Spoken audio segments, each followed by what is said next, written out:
John Deere is sizing the addressable market from its technology offerings to be an incremental $150 billion.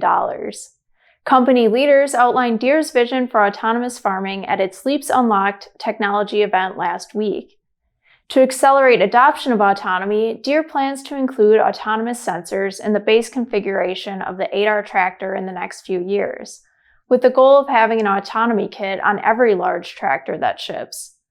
The technology Deere is using to power its autonomous 8R tractor will eventually be deployed to the entire fleet, doing other jobs, according to Igino Cafiero, CEO of Bear Flag Robotics, the autonomous driving technology startup acquired by Deere.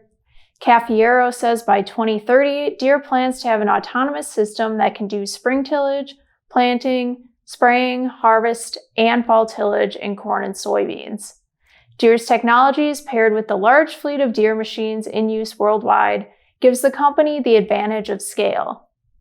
With these three technologies, cameras, edge computing, machine learning, as well as the scale of our fleet, we're able to develop new robotics and artificial intelligence products much faster than anyone in the industry, and this sets us up to unlock the $150 billion of incremental addressable market.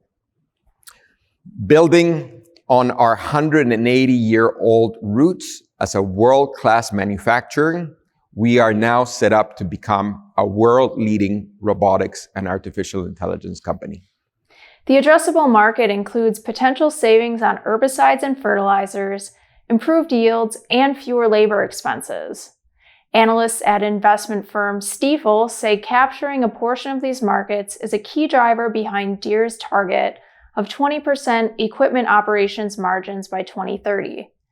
The analysts write, Deere expects these technologies to ultimately help increase revenue from less cyclical recurring revenue from technology solutions priced on a per-acre basis, as well as additional aftermarket opportunities. Deere sees potential for these less cyclical revenue to reach about 40% of total over time and account for an even greater portion of overall earnings.